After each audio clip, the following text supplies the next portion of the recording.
तो आज की इस वीडियो में मैं आपको झारखंड पुलिस के कांस्टेबल मेडिकल्स को लेकर पूरा डिटेल्स क्लियर करूंगा, क्योंकि बहुत लोग को ये नहीं पता कि मेडिकल्स कब होंगे। बहुत लोग को दिमाग में चल रहा है कि जस्ट रनिंग के बाद मेडिकल्स होंगे, फिर परीक्षा होंगी। इस पर भी बात करूंगा मैं, कब मेडिकल होगा। पहले मैं अपने बारे में बता दूं, मैं झारखंड पुलिस में काम करता हूं। वर्ष 2015 की नोटिफिकेशन में मेरी नियुक्ति हुई थी। 2016 में मैंने मेडिकल्स दिया, रनिंग दिया, और 17 में मैंने ट्रेनिंग कंप्लीट करके पास आउट हुआ। सबसे पहले मेरा ज़िला गढ़वा था, अभी मैं रांची में ड्यूटी करता हूँ। तो मैंने जो मेडिकल्स दिए हैं, मैं कैसे मेडिकल में पास हुआ, उस तरीका को मैं भी आपके साथ शेयर करूँगा, जिससे आपको भी मेडिकल्स में प्रॉब्लम ना हो। तो सबसे पहले मैं बात करूँ, अगर जब आप देखो होगा कब मेडिकल टेस्ट, आपका सबसे लास्ट में होगा। नोटिफिकेशन में एक जगह लिखा हुआ है कि रनिंग के बाद 3 टाइम्स बच्चों लोग को मेडिकल्स में बुलाया जाएगा, मेडिकल्स में बुलाया जाएगा। ये रॉन्ग है, ये कभी नहीं हो सकता। अगर आप जितने भी लड़के दौड़ में पास करेंगे, सभी को मेडिकल टेस्ट होगा। ये हो सकता है कि मेडिकल रनिंग के दिन सेम डे मेडिकल सबका हो, नहीं तो परीक्षा के बाद 3 गुना मेडिकल्स लोग को बुलाया जाएगा। हमारी जब नियुक्ति हुई थी उस समय सबसे पहले एग्जामिनेशन हुआ था, रनिंग हुआ था, फिर मेडिकल हुआ था। इस बार पलट दिया गया है, इस बार आपको रनिंग होगा, मेडिकल्स उस दिन नहीं होंगे। रनिंग के पास जो भी पास करेंगे उन लोगों को परीक्षा में बुलाया जाएगा। परीक्षा के बाद 3 गुना 5,000 सीट है तो 15,000 लड़के लोग को मेडिकल्स में बुलाया जाएगा। ये आप दिमाग में रख लो। बहुत लोगों को अभी भी बहुत सारे डाउट्स हैं। होगा फेक पे आपका आई का चेकअप होगा। तो आंख में आपको बता दूं मैं कैसे चेकअप होगा। आंख में सबसे पहले आपका निकट दृष्टि दोष और दूर दृष्टि दोष चेक होंगे। जैसे आपको क्या कराया जाएगा, पहले एक आंख बंद कराया जाएगा और यहाँ पर आपको ABCDEF छोटा फिर छोटा फिर छोटा, फिर आपको ऐसे कर दिया जाएगा, 1 को उल्टा लिख दिया जाएगा। तो ये सबको आपको एक आंख बंद करके पढ़ने के लिए बोला जाएगा। ऐसे अगर आप पढ़ लेते हो तो ठीक है, फिर से आपको राइट आंख को भी बंद करके बोला जाएगा पढ़ो। ये आपका टेस्ट होगा, निकट दृष्टि दोष और दूर दृष्टि दोष। ये आपका चेकअप हो जाने के बाद आपको फिर आंख में कलर ब्लाइंडनेस चेकअप होगा। कलर ब्लाइंडनेस के लिए आपको एक CB का बुक दिया जाएगा। CB का बुक आपको पास दे दिया जाएगा, उस पर आपको कलर पहचानना है। तो कलर कैसे पहचानना है वो आपको CB बुक में डॉट डॉट, बहुत सारे डॉट डॉट होते हैं, ऐसे लिखा रहेगा, बुक रहेगा, उसमें बहुत सारे ऐसे ऐसे डॉट रहते हैं, उसके ऊपर कलर रहता है। तो वो आपको कलर ब्लाइंडनेस मतलब आपको कलर पहचान में आती है कि नहीं आती है, ये चेकअप किया जाएगा। ये बहुत ज़्यादा इंपॉर्टेंट है, CB और ये दोनों आपको चेक निश्चित होंगे, बहुत ज़्यादा इंपॉर्टेंट भी है। ठीक है, ये आपका आंख में चेकअप होगा। तो आंख आपको यही देना होगा, आपको CB चेक होगा और निकट दृष्टि दोष और दूर दृष्टि दोष। ठीक है, नोज में आपको खास चेकअप नहीं होगा। नोज में तो नाक में होता है, नाक में आपको साइनस बीमारी होती है, फिर भी आपको झारखंड पुलिस में नाक का चेकअप नहीं होता है। इस पर आपको ज़्यादा ध्यान देने की ज़रूरत नहीं है, ज़्यादा घबराने की ज़रूरत नहीं है। टीथ में चेकअप हो भी सकता है, नहीं भी हो सकता है। हाँ, आपको अपने दांत ऐसे नहीं कि अगर आपके दांत 10 टूटे हुए तो आपको नहीं होगा। आपको मिनिमम 28 टीथ आपके होने चाहिए। उससे ज़्यादा टूटे हुए होंगे तो शायद आपकी किस्मत हो, आप बच जाओ, लेकिन आपको मिनिमम 28 दांत होनी चाहिए। और थोड़ा साफ सुथरा, अभी गुटखा उटका खाते हो तो गुटखा उटका छोड़ दो, जितने खैनी वैनी खाते हैं वो छोड़ दे कम से कम मेडिकल्स तक। उसके बाद आपको मन करे तो खाना, लेकिन नहीं खाना चाहिए, अच्छा चीज़ नहीं है ये सब। टिथ में ज़्यादा घबराने की ज़रूरत नहीं है। आपका सबसे इम्पॉर्टेंट है इसमें, आपका इम्पॉर्टेंट है फिंगर्स। जो आपका फिंगर्स चेकअप होगा ये बहुत इंपॉर्टेंट होगा, इसलिए मैं बोल देता हूँ फिंगर क्यों इंपॉर्टेंट है। देखो आप देख सकते हो मेरी फिंगर है, ये फिंगर आप देखो, मेरा पूरा फिंगर स्ट्रेट है, कहीं भी मुड़ा हुआ नहीं है। देखो तो पूरा स्ट्रेट है, कहीं टूटा फूटा नहीं है, पूरा स्ट्रेट है। तो होता क्या ना, जब आप फायरिंग करोगे, मान लो आपको इसे राइफल दिया जाएगा, ऐसा आपको पकड़ना है, ये बट पकड़ना है, आपको ऐसे फायरिंग करना है। तो फायरिंग के लिए आपको अंगूठा को बट पकड़ने के लिए और फायरिंग के ट्रिगर दबाना है, इससे आपको पकड़ना है अपने बट को। ये नीचे वाला बट, ये फोर हैंड का बट, इसको पकड़ के आपको ये ट्रिगर दबाना है। तो आपको ये उंगली और ये बहुत इंपॉर्टेंट है। तो फायरिंग के लिए आपको जो उंगली होती है ना, उंगली का मुड़ना, ऐसे मुड़ना, क्योंकि आपको फायरिंग करना है। तो उसके लिए आपको ये उंगली बहुत अच्छे सादे से स्ट्रेट में होना चाहिए, कटा फटा नहीं। अगर आपका इतना उंगली कटा हुआ होगा तो आपको नहीं लिया जाएगा। थोड़ा मोड़ा साइड से कटा हुआ है तो चल जाएगा। बहुत लोग का 6 उंगली 11 उंगली रहता है, 12 उंगली रहता है, तो आप ऑपरेशन करवा सकते हो, उंगली कट सकती है, ठीक है। ऐसा नहीं कि आपकी 11 उंगली है तो आपकी नौकरी नहीं होगी। 11 उंगली कटिंग करके हटाया जा सकता है। अगर डॉक्टर बोलेंगे कि ऑपरेशन करवा लो तो ऑपरेशन करवाना है, नहीं बोलेंगे तो नहीं करवाना। लेकिन बाकी आपके 10 उंगली सही सलामत होने चाहिए, क्योंकि आपको फायरिंग करना है। पुलिस में आपकी बेसिक चीज़ है फायरिंग। आपको राइफल ड्यूटी करना पड़ेगा, तो उसके लिए आपको हाथों 5 उंगली बहुत इंपॉर्टेंट है। ये सबसे ज़्यादा इंपॉर्टेंट था फिंगर।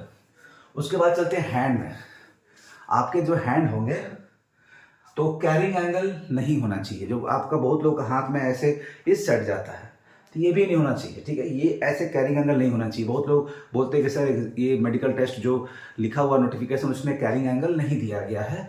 तो मैं आपको बता दूं, लिखा हुआ तो नहीं है, लेकिन मैं आपको बता दूं कि कैरिंग एंगल टेस्ट होगा, क्योंकि हमारा भी लिखा हुआ नहीं था, हम लोग भी कैरिंग एंगल टेस्ट हुई थी। तो आपको फिंगर में कैरिंग एंगल का टेस्ट होने वाला है। तो आप मत सोच लेना कि आपकी टेस्ट नहीं होगी। हाँ, किस्मत है कि आपकी ज़्यादा अगर कैरिंग एंगल नहीं है तो आप बच जाओगे, ज़्यादा है तो आपको दिक्कत हो सकता है कैरिंग एंगल में। और बात करते हैं टैटू, ये बहुत ज़्यादा इंपॉर्टेंट है। बहुत लोग मुझे मैसेज करते हैं कि सर टैटू का क्या होगा, टैटू का बता दें। बहुत लोग कहते हैं सर मेरा टैटू है। तो देखो है, ये आपका हाथ है, मतलब आपका अगर यहाँ से लेकर इतना छोटा टैटू है, इतने छोटे टैटू है तो काम चल जाएगा, इतना छोटे। अगर आप यहाँ से लेकर यहाँ तक टैटू बना लिए हो, भर लिए हो, तो आपको डॉक्टर्स देख लेंगे तो शायद आपको प्रॉब्लम हो सकती है। इसलिए मैं इस पर कंफर्म नहीं बोल सकता। आप अगर एसएससी में जाते हो, नेवी में जाते हो, आर्मी में जाते हो, तो ये आपको चेकअप होता है, इसमें आपको छांट दिया जाएगा। आर्मी में तो बहुत ज़्यादा, एयरफोर्स नेवी में आपको टैटू में तो निश्चित छांट दिया जाएगा। लेकिन पुलिस में क्या होता है कि हम लोग जो दिए थे, हम लोग के टाइम में मेरा चेकअप नहीं हुआ था। टैटू हम जब मेडिकल्स दिए थे, चेकअप तो नहीं, मेरे पहली बात तो मैंने मेडिकल्स में कोई टैटू बना ही नहीं रखा था। टैटू पे लिखा भी नहीं हुआ है, ना ही मेरे हाथ में कोई टैटू थे। अब मेरे जितने फ्रेंड्स हैं उनके हाथ में भी कोई टैटू नहीं था। तो मैं टैटू को लेकर अभी तक क्लियर नहीं हूँ कि टैटू क्लियर होता है कि नहीं होता है। बहुत लोग का मैसेज दिमाग में चलता है कि टैटू को लेकर, टैटू है अब कुछ हो नहीं सकता। मेडिकल्स में अगर आपको छांटा जाएगा तो आप उसको ऑपरेशन करवा के टैटू हटवा लेना। ये छोटा मोटा है तो ठीक है, अभी आप अपने भर्ती होने तक में टैटू ना बनवाएं, आपके लिए अच्छा होगा। तो इसको आप इग्नोर करो। टैटू फैटू आप बनवाना मत। बनवा लिए हो तो कोई बात नहीं, नहीं बनवाए हो तो बहुत अच्छा। आप अपनी नौकरी नहीं होने तक में टैटू मत बनवाओ, ठीक है, इससे दूर रहें। अब हम बात करते हैं लेग में। आपका जो पैर होगा, नौकनी, देखो बहुत तो बोलते हैं सर नौकनी का चेकअप नहीं होगा, नौकनी का चेकअप होगा। आपका जो पैर का घुटना होता है ये सटना नहीं चाहिए, स्ट्रेट नहीं होना चाहिए, सटना नहीं चाहिए। स्ट्रेट खड़े हो उसमें भी थोड़ा सा गैप होना चाहिए, दिख रहा है ऐसा आपका मेडिकल्स में होना चाहिए घुटना में, जो आपको फिगर दिख रहा है। तो नौकनी भी चेकअप होता है, ज़्यादा टफ नहीं होता है। फिर से मैं कह दूँ, जितने भी मेडिकल्स होते हैं बहुत हैवी टफ नहीं होता है मेडिकल टेस्ट। तो नौकनी भी चेकअप होगा, फ्लैट फुट भी चेकअप होता है। फ्लैट फुट में आपको बता देता हूँ, फ्लैट फुट बहुत लोग बोलते हैं कि सर मेरा पूरा अगर फ्लैट होगा तो दिक्कत है। इसमें आपको थोड़ा सा इसमें कर्व होना चाहिए, कर्व रहेगा तो आपको पास कर जाओगे। ये पासिंग, ये उतना चेकअप नहीं होता, हार्ड चेकअप नहीं होता, लेकिन फिर भी आपको इसमें ध्यान देना होगा। फ्लैट फुट तो उसमें कोई, देखो ये लाइलाज बीमारी है, इसकी बीमारी इलाज नहीं हो सकती है। ऐसे तो ऑपरेशन करवा के कुछ भी किया जा सकता है, गोरे से काले हो सकते हो, नाक को कटवा के नाक आप जिसको ये कर सकते हो, जैसे मेरी नाक मेरी मोटी है तो आप स्ट्रेट करवा सकता हो। तो ऑपरेशन करके कुछ भी किया जा सकता है। फिर भी मुझे नहीं लगता कि मेरे जितने भी दोस्त हैं जो एग्ज़ाम देते हैं वो इसका कोई ऑपरेशन करवाते होंगे। हो सकता है, लेकिन मुझे नहीं लगता ऑपरेशन करवाने की जरूरत पड़ेगी, ठीक है। नौकरी का भी ऑपरेशन तो हर चीज़ किया जा सकता है, कुछ भी किया जा सकता है आज के ज़माने में। अब हम बात करें टोस की। टोस हो गया फिंगर, मतलब जो आपके पैर के फिंगर हैं, जो पैर में लेग में होते हैं फिंगर, ये आपको मैं बताता हूँ। इसमें आपके 10 उंगली सही सलामत होने चाहिए। छोटे, बहुत लोग को छोटा बड़ा रहता है उंगली तो चलेगा। बहुत लोग बोलते हैं कि सर मेरा पैर का उंगली छोटा है, एक्स्ट्रा है, 11 है, तो 11 का ऑपरेशन हो सकता है। लेकिन जो छोटा मोटा चलेगा, ज़्यादा बड़ा छोटा होगा तो दिक्कत हो सकता है। लेकिन सबसे ज़्यादा आपके हाथ वाले जो फिंगर होते हैं ये चेकअप ज़्यादा ध्यान दिए जाते हैं। इस पर आपको ज़्यादा ध्यान नहीं दिया जाएगा। इस पर आपको सोचते हो कि छोटा बड़ा चल जाएगा, लेकिन इस पर आपको दिक्कत होगा। इस पर चल जाएगा लेकिन इस पर आपको दिक्कत होगा। इस पर ज़्यादा ध्यान देना है, इस पर ज़्यादा सोचने की जरूरत नहीं है। ये आपका यही 3 चीज़ में ही आपको टेस्ट होगा और कुछ टेस्ट नहीं होने वाला है। अब मैं बात करता हूँ जो कॉमन होता है, हाइड्रोसिल, वेरिकोसिल और पाइल्स की बीमारी। हाइड्रोसिल की बीमारी मेल्स में होते हैं। जितने भी लड़के हैं मेल्स हैं जिनको हाइड्रोसिल की प्रॉब्लम है, वो ये मत सोचे कि मुझे हाइड्रोसिल का प्रॉब्लम है तो मुझे ऑपरेशन करवाना चाहिए, सर मेरा एक बड़ा है एक छोटा है, सर मेरा एक नहीं है। तो ये सब मत सोचो। अगर आपको लगता है कि मेरे हाइड्रोसिल में प्रॉब्लम है तो आप ठीक है, अगर आप उसमें आप दिक्कत सह रहे हो, आपको लग रही है कि मुझे दिक्कत है हाइड्रोसिल में, तब ऑपरेशन करवा लो। अगर आपको दिक्कत हो ही रही है तो ऑपरेशन करवा लो। लेकिन आपको दिक्कत नहीं है, आपको जस्ट लगता है कि मुझे हाइड्रोसिल है, तो सब दिमाग में मत लगाओ, मेडिकल्स दो। डॉक्टर को अगर लगेगा कि मेडिकल्स हैं, डॉक्टर को अगर लगेगा कि मेडिकल्स में आपको क्या बोलते हैं मेडिकल्स में अगर आपको लगता, उनको लगेगा कि हाइड्रोसिल की प्रॉब्लम है, तो आपको दिक्कत होगी हाइड्रोसिल में। मैंने एक कान में लगाए रख गया था, भूल गया था, मैं निकालने का ही भूल गया था, सॉरी।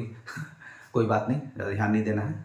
मैं बात करते करते दिमाग से निकाल दिया कि मुझे अपने कान से लगाने आदत हो गई थी मुझे, तो मेरे कान में रह गया था। चलो कोई बात नहीं। तो मेल्स में हाइड्रोसिल में अगर आपको लगता है कि मुझे हाइड्रोसिल की प्रॉब्लम है, तो आप ये दिमाग मत लगाना कि मैं ऑपरेशन करवा लूँ। अगर आप रह रहे हो, सो रहे हो, खा रहे हो, पी रहे हो, कोई दिक्कत नहीं, तो आप इस पर इग्नोर करो। अगर डॉक्टर बोलेंगे तो इनका ऑपरेशन करा कर रीमेडिकल में आप जाओगे। वेरिकोसिल वेरिकोसिल का कोई दिक्कत नहीं है। इसमें भी बहुत लोग बोलते हैं कि सर मुझे वेरिकोसिल है, तो उसको भी मतलब सोचने की ज़रूरत नहीं है, इनको भी इग्नोर करो। डॉक्टर्स बोलेंगे तो दिक्कत होगा, डॉक्टर्स नहीं बोलेंगे तो दिक्कत नहीं होंगी। अब बात करते हैं मेन कॉमन पाइल्स। ये तीनों का बीमारी का इलाज है, ऑपरेशन से कर किया जा सकता है, डॉक्टर भी टाइम देते हैं। तो पाइल्स, जिनको पाइल्स का प्रॉब्लम है, अगर उनको भी रहने में दिक्कत हो रही तो खुद ऑपरेशन करवाते होंगे, दवा खाते होंगे। अगर बहुत ज़्यादा प्रॉब्लम है, डॉक्टर उनको बोलेंगे कि आपको पाइल्स का प्रॉब्लम है, तो डॉक्टर को बोलेंगे तो आप ऑपरेशन करवा लेना, दवा खा के आप प्री मेडिकल में जा सकते हो। सभी का री मेडिकल आपको मिलेगा। ऐसा नहीं कि आप मेडिकल में अनफिट हो गए तो आपको मेडिकल दोबारा नहीं बुलाया जाएगा। अगर आप किसी भी में अनफिट होते हो तो आपको री मेडिकल में बोला जाएगा कि ऑपरेशन करवा के आप आओ, फिर से आपके मेडिकल टेस्ट होंगे रांची में, वहाँ आपको पास कर दिया जाएगा। ऐसे मेडिकल्स, जितने मेडिकल्स होंगे वो आपके प्रमंडल में ही मेडिकल्स होंगे, आपके ज़िले में मेडिकल्स होंगे। एक कैंप बना के मेडिकल टेस्ट लिया जाएगा सभी को। उसमें जो छट जाएंगे उन लोगों को फिर से रिम्स रांची में मेडिकल्स में बुलाया जाएगा। री मेडिकल्स को बोला जाता है, उस री मेडिकल में आपकी फिर से टेस्ट होगी। ठीक है, ये तीनों कोई बड़ा बात नहीं। अब चलो बात करते हैं मेंटल डिजीज पे। मेंटल डिजीज में एनी मेंटल प्रॉब्लम, अगर आपको किसी भी तरीके के मेंटल प्रॉब्लम है, आपको पागलपंती कुछ है, आप कांके में रहते हो, कांके से लौट के आए हो, तो दिक्कत हो सकती है। कोई भी कम्युनिकेबल डिजीज होता है कि बहुत लोग बात करने में सब पका जाते हैं, बात सही से नहीं कर पाते हैं, बोलने में दिक्कत होती है। स्टैमरिंग, हकलाना, बहुत लोगों को प्रॉब्लम है कि बात करते करते हकला जाते हैं। अगर आप ज़्यादा हकलाहट है, थोड़ा हकलाहट है, काम चलेगा, नहीं समझ में आएगा डॉक्टर्स को। लेकिन अगर बहुत ज़्यादा हकलाते हो, अगर बोला जाएगा तुम्हारा नाम क्या है, तो मेरा नाम सुधीर ऐसे अगर बोलोगे तो आपको दिक्कत हो जाएगी, तो आपको छांट दिया जाएगा। तो आपको हकलाने का प्रॉब्लम नहीं होना चाहिए। बहुत ज़्यादा है तो दिक्कत होगी, थोड़ी मोड़ी है, छोटा मोटा जरूर कभी कभी फंसते हो तो चल जाएगा, लेकिन अगर आप बहुत ज़्यादा हकलाते हो तो इसमें आपको दिक्कत होगी। कॉमन मेडिकल टेस्ट होता है, जैसे कि बहुत लोगों को कॉमन मेडिकल टेस्ट है, ये प्रॉब्लम है, स्पॉट ऑन बॉडी। बहुत लोग बोलते हैं कि सर मुझे शरीर में मेरे दाग हैं, मेरे बचपन में मैं चोट गिर गया था तो उसका दाग है। बहुत लोग बोलते हैं सर मेरा हाथ टूट गया था तो हाथ टूटने का दाग है। तो कोई भी दाग हो, कोई फर्क नहीं पड़ता, दाग से नौकरी आपकी किसी मतलब प्रॉब्लम में नहीं आएगी। बहुत लोग बोलते हैं सर मुझे सफ़ेद दाग है, तो मैं बोल दूं पलामू जिला में मैंने 2 लड़कों को, एक लड़की को देखा है, पूरे बॉडी में सफ़ेद दाग है। तो इस बेसिस पे नौकरी नहीं देना, ऐसा कुछ नहीं होता है। सफ़ेद दाग है तो कोई दिक्कत नहीं, आपकी नौकरी इसमें मिल जाएगी। किसी भी टाइप का दाग, अगर आपके बॉडी में किसी भी टाइप का दाग है, कोई भी दाग है, तो आपको इससे लेकर घबराने की ज़रूरत नहीं है। बहुत लोग कहते हैं कि सर मुझे दाग है, मुझे नौकरी नहीं होगी। तो ये सब लेकर सोचना नहीं है। किसी भी तरीका का दाग, किसी भी चीज़ का दाग आपको नहीं घबराना नहीं है। बहुत लोग मुझे मैसेज करती हैं, लड़कियां जो मैरिड हैं, प्रेग्नेंट बच्चे इनके हैं, वो लोग कहते हैं कि सर मुझे पेट में मेरे दाग है, बहुत सारा ऑपरेशन हुआ, बड़ा ऑपरेशन हुआ है।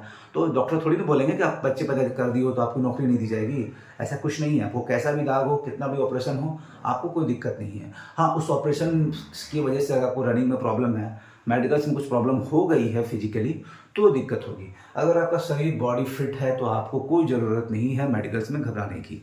फिर से मैं कह दूँ, ये सारा मेडिकल्स आपका टेस्ट होगा आपका सबसे लास्ट में, इसलिए मेडिकल्स को लेकर सोचने की ज़रूरत नहीं है। आपका मेन फोकस है रनिंग, ये फोकस करो, और इसके बाद एग्जामिनेशन। ये अगर पास कर जाओगे तो ये तो ऑटोमेटिक आप पास कर जाओगे। तो आपको सोचने की ज़रूरत नहीं है। मैं 22 तारीख से आपको क्लासेस भी लेना शुरू कर दूंगा रेगुलर। अभी थोड़ी सी मुझे बिजी हूँ, बात नहीं कर पा रहा हूँ, फिर भी मुझे ये बनाना पड़ा। बहुत लोग कमेंट कर रहे थे, इस वजह से मुझे बनाना पड़ा। तो वीडियो कैसा रहा कमेंट करके बताना। मेडिकल्स में इसके बाद भी अगर आपको कुछ सही में प्रॉब्लम लगता है कि मैं समझा नहीं पाया हूँ, कमेंट करना, मैं उस पर आप लोगों को सॉल्यूशन दे दूंगा। बहुत तो बोलते हैं कि सर मेडिकल्स में, फिर भी अगर इतने देखने के बावजूद भी अगर आपको मेडिकल्स में डाउट है तो ये तो थोड़ा सा सोचने की बात है। तो डाउट्स नहीं होने चाहिए। फिर भी डाउट्स है तो आप कमेंट करना, मैं बताऊंगा जरूर। वीडियो कैसा रहा फिर से बताना कमेंट करके, लाइक